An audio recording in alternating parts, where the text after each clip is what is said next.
चलिए सीधा नजर डालेंगे मध्य प्रदेश की इस वक्त की सबसे बड़ी अपडेट पर। सीधा नजर डालेंगे इस वक्त की अगली खबर पर। मध्य प्रदेश में अब लफ्ज याद नहीं, राज्यपाल आनंदीबेन पटेल ने धर्म स्वातंत्र कानून को मंजूरी दे दी है।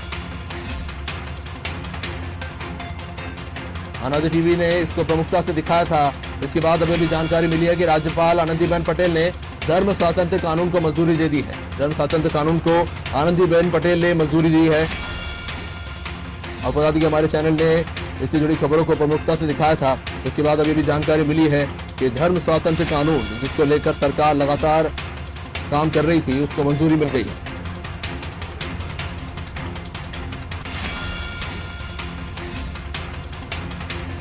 हमारे साथ जुड़े हुए हैं प्रभु पटेरिया, जिनसे बातचीत करेंगे। सर, सरकार लगातार लव जिहाद कानून को लेकर काम कर रही थी। इससे पहले भी pro tem speaker Rameshwar Sharma UP गए थे, वहां के कानून को समझने के बाद। हालांकि शीतकालीन सत्र में इसे पास होना था, पर अब जाके राज्यपाल ने इसे पास कर दिया है और मध्य प्रदेश में धर्म स्वातंत्र कानून को मंजूरी मिल गई है। बिल्कुल अभिषेक, मध्य प्रदेश सरकार इसको विधेयक के तौर पर विधानसभा में लाना चाहती थी शीतकालीन सत्र के दौरान, लेकिन कोरोना के कारण विधानसभा का सत्र नहीं हो पाया।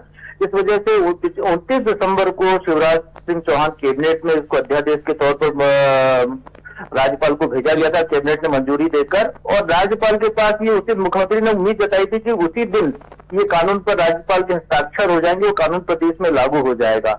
लेकिन आनंदीबेन पटेल राज्यपाल जो इसके बाद भी भोपाल आई, मध्य प्रदेश उनका आगमन हुआ, लेकिन किन्हीं कारणों से इस कानून पर हस्ताक्षर नहीं कर पाई थी।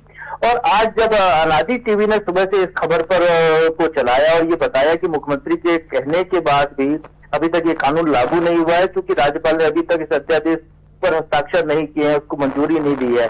और अनादि टीवी की खबर का असर हुआ है, राजभवन तक हलचल मची। और लखनऊ राजभवन में जहां राज्यपाल आनंदीबेन पटेल हैं अभी उत्तर प्रदेश के राज्यपाल की हैसियत से, तो हमारे पास सूचना यह है राजभवन सूत्रों के हवाले से कि अभी थोड़ी देर पहले राज्यपाल ने मध्य प्रदेश धर्म स्वातंत्र विधेयक अध्यादेश 2020 और जो अन्य अध्यादेश मध्य प्रदेश सरकार ने भेजे थे, उन सभी को राज्यपाल ने मंजूरी दे दी है। अभिषेक, प्रभु सर, जैसा कि सुनने को मिल रहा था, मध्य प्रदेश के कई नेता और मंत्री जो है ये कह रहे थे कि यूपी के कानून से भी और ज्यादा सख्त इस कानून को बनाया जाएगा, तो जो प्रावधान है उसको आप कितना सफल मानते हैं?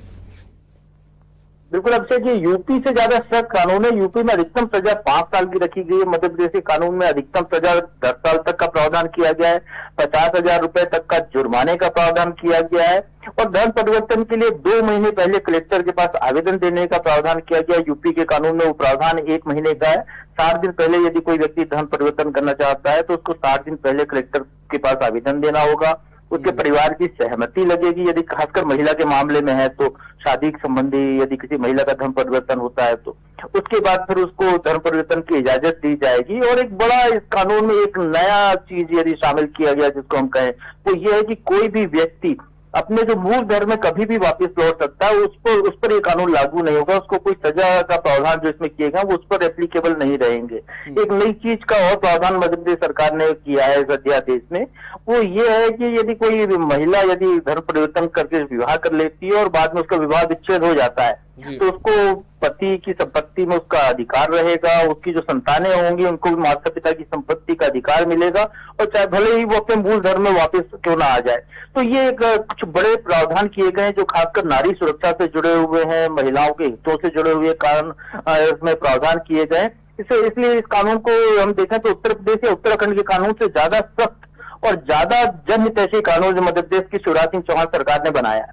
जी, शुक्रिया सर। तो लव जिहाद के विरुद्ध में सरकार जो कानून लाना चाहते थी वो अब पारित हो चुका है। राज्यपाल आनंदीबेन पटेल ने इसे स्वीकार कर लिया है। अब जैसा कि कहा जा रहा था कि यूपी के कानून से भी ज्यादा सख्त मध्य प्रदेश में लव जिहाद के विरोध में जो कानून है उसको लाया गया है। हालांकि समय के साथ देखने को मिलेगा इस कानून का धरातल पर कितना असर देखने को मिलता है।